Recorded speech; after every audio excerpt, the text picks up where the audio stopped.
Bad boys, what you gonna do? What you gonna do when no one comes for you? I guess that's how we're gonna sing it now, right? Just checking. Everybody got it? Got it? All right.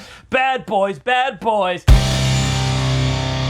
Hey you, thanks for checking out this podcast. This is Right All Week. I am your host. My name is Dave, and if you would like to engage with us on all the usual social media places, the username is @RightAllWeek, and if you would like to communicate with us directly via email, the address is rightallweek@gmail.com. And on the YouTubes, please remember to give us a like, let us know that you like the video, hit that subscribe so you can help affect the algorithms there, and then of course ring that bell, give the angels their wings, and that'll also get you those notifications. And since we're not making daily content here, we're not going to be blowing up your devices anytime soon. And then of course, please share this material. We are apparently considered sensitive and mature content, so that's going to be very important to us, and it'll also help you and your friends and those of us who are like-minded, right-leaning, Christian, conservative, biblical worldview types. We'll all be able to coalesce around these ideas, and we would be so grateful. Also makes you look good, when you get to take the credit for being the guy who found it first. So let's talk about the issue today, of course. Now we're looking at the outcome or the emerging messages because of the more recent events. There were some peaceful protests, there were other sorts of demonstrations that we saw, and then there were, of course, the riots, and everyone wanted to know, well, what is the message that you're trying to communicate? What do you want the people to know? What are we fighting for? And eventually the message that came forward was, we're going after the police. It took a little while. Are we defunding? Are we dismantling? Are we abolishing altogether? But that was the goal, ultimately. It wasn't enough that they would take a knee. It wasn't enough that they would emasculate themselves and lay down in the streets. Actually, no. We want you to go away is pretty much the overall message. And it didn't stay here in just the cities where we seem to have the larger issues. It took place all over the country, and then it began to spread. It became an international message. There were demonstrations and protests in several locations internationally, large groups gathering to make the same message known, actually. They're fighting against or communicating their dissatisfaction and their frustrations with the police.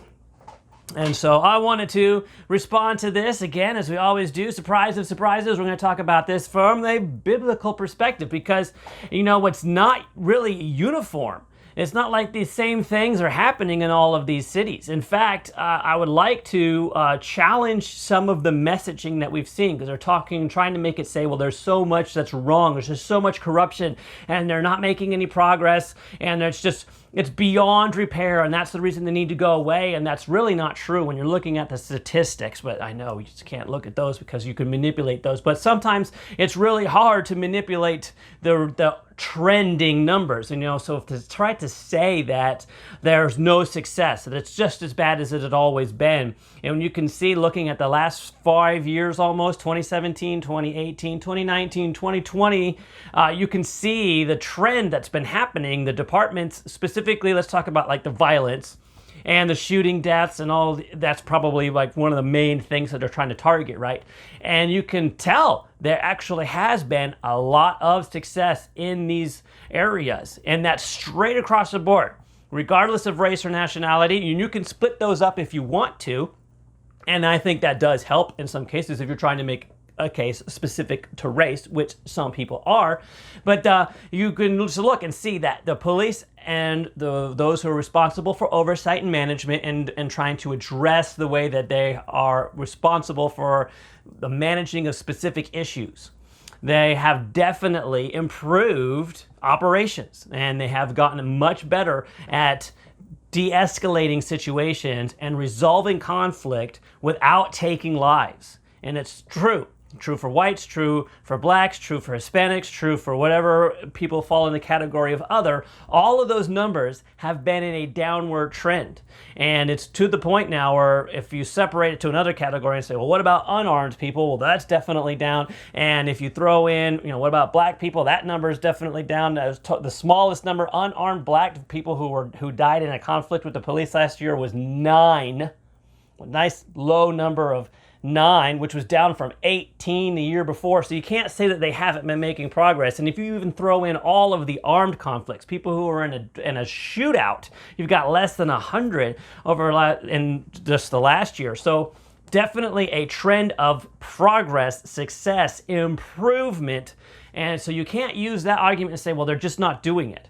But going back to the biblical position here, what do they really want? The evidence says that it's not because they aren't satisfied with the results. The evidence is because of what's actually inside man's hearts is expressing itself, much like it was expressing itself during the riots, much like there was rebellion that was expressing itself, and pretty much all of the issues that we get to address, we see what is inside men's hearts, and I referenced some of this in previous videos. I'm not going to go back into the racism bit because I've already been there, but the evil and the wickedness that is there. And one of the things that man desires is lawlessness, to be free, to cast off the bonds, as it says in Psalm, to cast off the bonds of morality. We want to cast free the chains. We don't want to be held to an objective standard that some God of the universe out there says that we have to live according to these laws, and we don't want that, of course. And then the idea that God would institute governments and give to responsibility to the government and say, you know what, I'm putting this institution in your place, in your midst, and its primary responsibility is to make sure that those who do right are kept safe and those who do wrong are punished for their wrongdoing. They are the avenging angel. That is what it says in Romans. So the idea, oh, well, we want to get rid of this system altogether. Why? Because we want to live out our lawlessness. Again, men's wicked desires. And then we can see, just look at the international demonstrations, I think helps to make this case clearly, because it's not like all the police departments are equally bad. Even if you wanted to say, well, just because we're going to nationalize the system in the United States and just lump them all into the same guilty party, well, what about the other more progressive, more successful nations around the world? You've got people where they have outlawed guns and they don't even carry weapons. The police departments where they're walking around in yellow jackets blowing whistles at people for misbehaving. Those guys are a threat, and they're protesting those guys too. Oh my gosh, your bowler cap is so threatening. We have to get rid of these police just as much as we have to get rid of the SWAT teams who are helping to de-escalate the riots in the United States. No. They don't compare, but what does compare, what's the same, is man's desire for lawlessness. And just like I said that the tensions between the nations and the ethnos continue to rise at the end of the age, the expressions of man's desire for lawlessness also is going to increase. Those tensions are going to continue to rise and is going to express itself more and more and more, and the increase is pretty intense. And I'm going to share with you, this is not exactly, hey, Theology 101, you're going to go to seminary and you're going to teach this. This is a Daveism, so let me just throw that out there. This is a Dave thing, not a Bible thing, so please don't send me your comments saying, I didn't find that Bible verse. This is an interpretation of what I read in the scripture where it talks about the restrainer that we see at the end of the age. It talks about how the restrainer is lifted. And the restrainer is used in a couple of different contexts. It talks about who the restrainer is, and it talks about what the restrainer is. And Dave's theory is that the restrainer could be that avenging angel of Romans, where it talks about, hey, what if it's the law enforcement, if it's the government's job, if the laws are what's changed and we no longer are enforcing what's right, but we start to decide for ourselves that what used to be wrong is now right, and that is lifted off, and man is allowed to express himself freely and openly and all of the desire for lawlessness that he has without any fear that the government's going to do its job. There will be no law enforcement to restrain his desire to express himself in that way. That just kind of sort of makes some sense to me. Again, that's not hardcore Bible theology. That's just one of Dave's theories about what that could mean, or at least a version of how that could play itself out.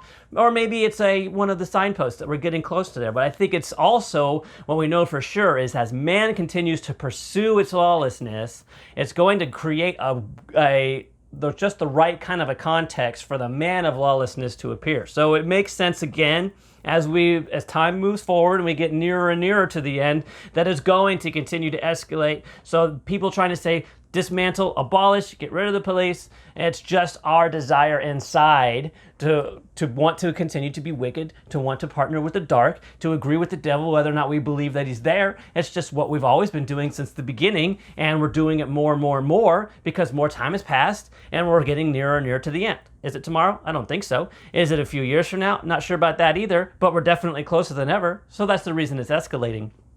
And we can see now how it's come to fruition in a few places, at least in the nation now, where Antifa has gone in and said, you know what, we're just going to go ahead and take over this area, and we're going to violently, basically conquest style. We've claimed this parts of the city now, and they're instituting their own version of, they're calling it autonomous, right? So that's happened in Seattle, and there's another one happening, and that's their plan now, is they've kicked everybody else out so they can claim this for their own place now, where in the U.S. government somehow or another doesn't apply. And I've noticed, of course, they're kind of setting up their own borders around that. Interesting little observation that I had myself. But this is man's expression, or just proving once again that everything that the Bible has said about human nature is true. It's accurate, and it would make sense. You would expect that to be accurate if the creator of human nature was the one who was inspiring the words in that book.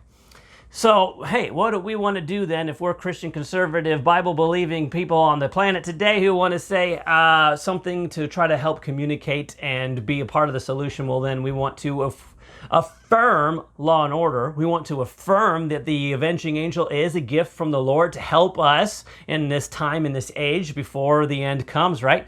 So, yes to that. Yes, law enforcement is good. We need help, and we need, of course, some cases but it helps society. It's good for society. We don't want to buy into any of these strategies where we just say, well, just let them destroy themselves, because you know what? It doesn't ever really work that way. They're not going to be satisfied with whatever, it's like, you ever remember the book, if you were a kid who had that book, if you give a mouse a cookie, or the other one, if you give a moose a muffin, they're not going to be satisfied with whatever smaller version they have taken first, and you just say, well, we're just going to abdicate that part to them, because man has been abdicating things to the evil one for a long time, and he's never been satisfied. And because there's a similar darkness and a desire for wickedness inside humans, they're not going to be satisfied either. So whichever part you think, oh, well, we'll just let them have that bit, they're not going to stay there. They're going to continue to spread. They're going to continue to take over. And if we want to resist that, if we want to try to save things, if we want to try to stall the progression and the escalation,